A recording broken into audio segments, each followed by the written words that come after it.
I'd like to see a raise of hands. How many of you have been in a meeting and never been bored? Raise your hand. Never been bored? No, okay.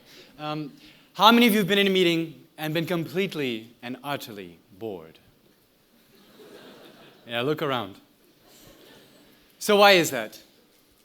What makes us so disinterested in the environment we're in? Forbes magazine recently reported on a study where it found that the most common reason that people leave their jobs is not due to pay. They leave because they are feeling not involved, disconnected, bored, not part of a vision, the ensemble. They're not part of a story.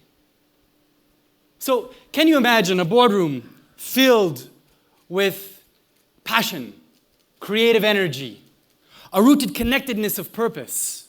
What would that look like? Would it look like that? Passion, creative energy, like a theater troupe or a circus company? Would it look like this? No, that's not what I'm talking about. I'm talking about something more fundamental.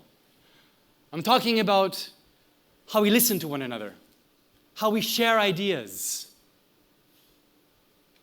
I'm talking about how do we stop from being bored, or boring for that matter, because most of us can be. Often in the theater, many people from different areas of expertise come together and they create something. Something that makes people dream, be inspired, feel emotions, to tell a story. I would like to suggest that the principles we use in working together in the performing arts can be equally applied to the business and organizational world. I work at the House of Dancing Water, and 9-10 times a week, 48 weeks of the year, I, along with 250 other people, get together and we tell a story, that of the House of Dancing Water. In 2010, when we created the show, about 500 people came together and collectively contributed to a bigger vision, something that is enjoyed today, even today. And so from that time, I'd like to share with you some principles that I think are still of value to me today. But in order to better situate us and give us context, I'd like to show a little video.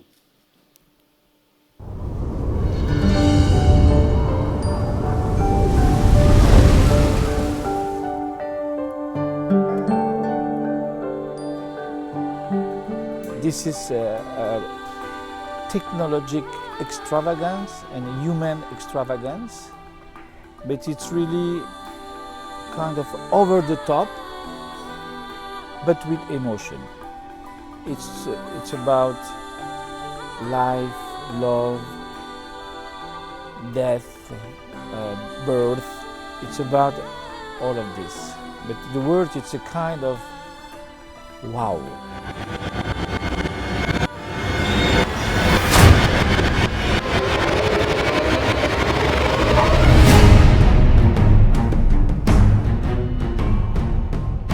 It's a big thing, you know. It's very hostile. This is a very hostile environment, you know. Up in the air or underwater, it's very hostile. So we need to have all the people everywhere to take care of the security of everybody.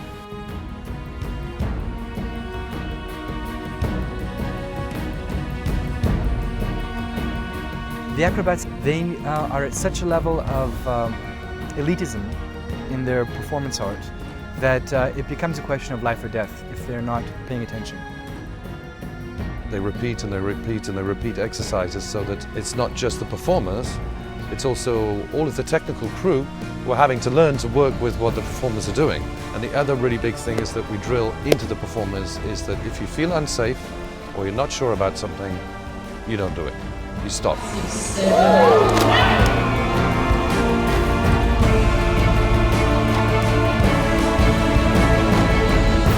What is beautiful in doing a show like this, it's a human adventure.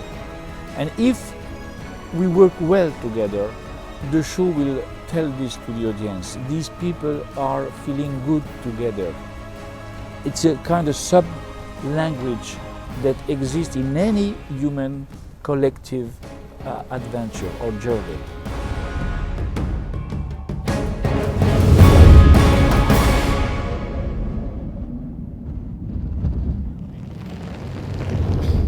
So, as we can see that there was a lot of given circumstances that dictated the creative process. For example, all of us who were coming on to the project were stepping outside of our comfort zones. Some of us had to learn how to swim. Some of us had to transpose years of physically ingrained gymnastic muscle memory to learn to deal with acrobatics and the effects of water. It's like learning a new language. When we created the show, all of us were asked to come to the theater with our personalities, our knowledge, and also our vulnerabilities. We had to come to the theater ready. But ready for what? It wasn't clear. But we had to be ready for when it arrives. We were all standing on the precipice, waiting to see what we would create together. So now, I'd like to share with you the 4 principles that I've extracted from that time. Number 1, question your paradigm. Often, when we work together, we set up conventions to give ourselves a structure. But sometimes, we find ourselves in a creative cul-de-sac, and we start working on the same material all the time. When this happens, we need to do what Franco calls shake the stage. We need to generate visual noise and the hope of a creative combustion. We need to allow absurd juxtapositions to happen. Here is an example. Do you see the little lights? Yeah? We discovered this effect in one of these moments of shaking the stage. These are actually fountains that shoot up 19 meters in the air. But when we submerge them underwater, they lose their amplitude. And suddenly before us, we saw floating candles. And this became a key element in the show. Another absurd juxtaposition. Here on stage right is the sculpture from Marcel Duchamp.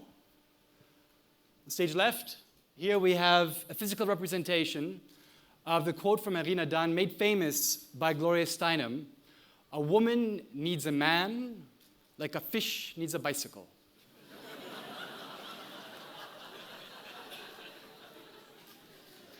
It's a completely absurd juxtaposition. But here, they take on a life of their own. And they provide us with a mental stepping stone to take our thought process further. Lateral thinking. Let's look at the bicycle wheel. This was a piece of anti-art created by Marcel Duchamp in 1913. And it was the culminating punctuation point of a type of thinking that was occurring at the time. What is art? And what its role should be? Is art merely technical representation? That is to say, the skill or the Aristotelian beauty of the artist? Or does it have another function, one that is metaphysical, which is to say that the response or the reaction in the mind of the observer is of equal or perhaps greater importance?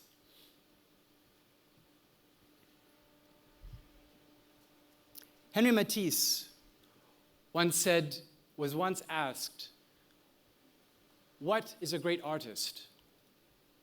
And he replied, "It's when he or she allows you to see the world in a way that you hadn't seen it before." So I would argue that we need to make room for the absurd, the nonsensical, momentarily to suspend logic, because it is in this space where we can actually surprise ourselves and discover something new. So yes, when you get stuck, question your paradigm. Number 2, parallel thinking. So here is an image of creation.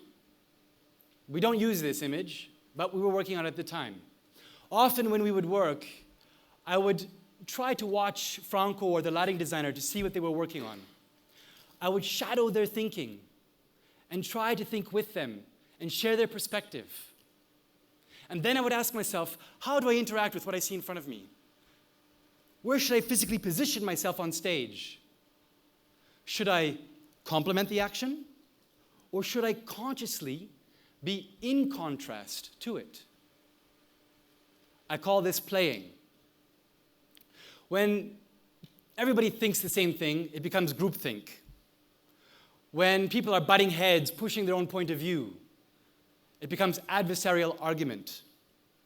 When everybody's off on their own, trying to protect their idea, disparate thinking. But when people respect their individuality, side by side, working together towards a common goal, it's parallel thinking. And it's this parallel thinking that creates this jazz between us. We find moments of complicity, opposition, contrast, and dynamic tension. Parallel thinking takes us out of the drudgery of work and makes us feel the full sense of flow and play. Play. To trust yourself enough to truly listen to the other so that you can be in the present moment. Parallel thinking. Number 3, intentional inhibition. So sometimes when your mobile phone rings or buzzes, you have an immediate reactionary... Sorry.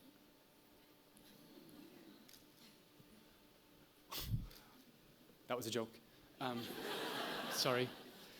So when you hear your name called, you perk up and you turn spontaneously to see who called you. The same thing can happen on a creative level. If the director tells you what to do, you jump and you react reflexively. Franco would yell at us and say, I don't care about your somersaults or your acrobatics. Show me who you are. What makes you unique?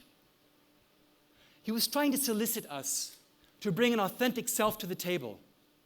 Because when we do that, the stage would come alive and be void of cliché.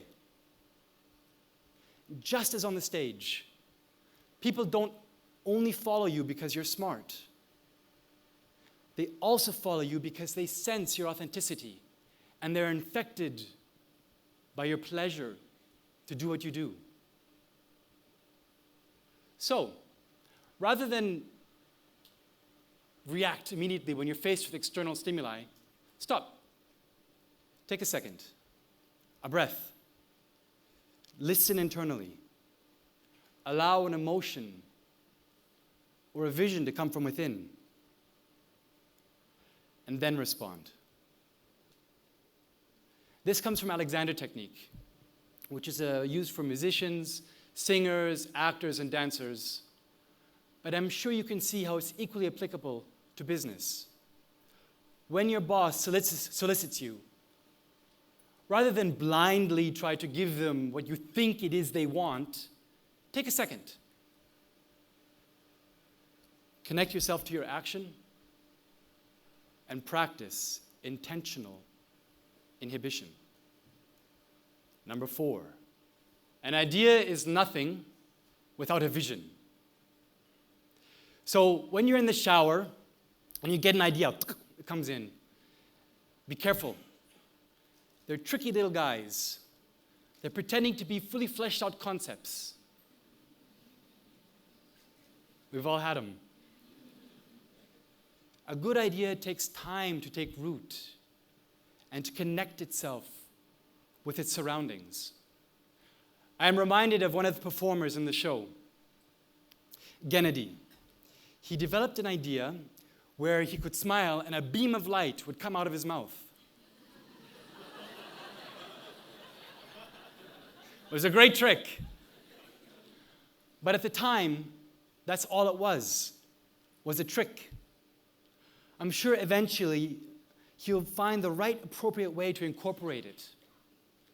Giving a presentation, we are prone to shoehorn a good idea into the Cinderella slipper to see that it fits. William Faulkner once said, "We must be willing to kill our darlings." A good idea, let it evolve. Let it grow. The designers, they weren't commissioned and said you have to render something. We call them conceptors. They work with us, contributing. We ask them to come to the stage, metaphorically speaking, in the same way that we do with the performers, to bring themselves to the stage. For example, here we have one of the first illustrations. It's a provocation, an idea, a mishmash of what? Disco balls, right? Makes no sense. But once the acrobatic designers got their hands on this visual, once the engineers got their hands on it, everybody contributed and contributed. And now it looks like this. But if you look carefully, you'll still see the disco balls in this image. They find themselves on the actual structure, in the costumes that the performers are wearing. And it has a context, a humanity, with a human being underneath it. So it isn't just an object. So, when you are asked to do something, to bring something of yourself to the table, if you want it to resonate, you have to dig inside you. When you're faced with nothingness, the void, that danger of vulnerability, it will instate a vital urgency to what you will bring. Now, not everyone is ready for this type of challenge. You will sacrifice the comfort of knowing and the risk of looking stupid and vulnerable. However, I would argue that it probably gives the most stimulating and honest results because it is born out of a need and genuine desire to communicate. You can have as many or as little resources available to you. But if you aren't risking something, sharing something that is vital to you, we won't listen. So, ultimately, whether you're an advertiser, an NGO, an organizer, a theater maker, an entrepreneur, we are all human. We need to feel. We need to recognize ourselves. We need stories to share our ideas. I would like to close with a quote from the recently deceased American poet, Maya Angelou. At the end of the day, people won't remember what you said or did. They will remember how you made them feel. Thank you.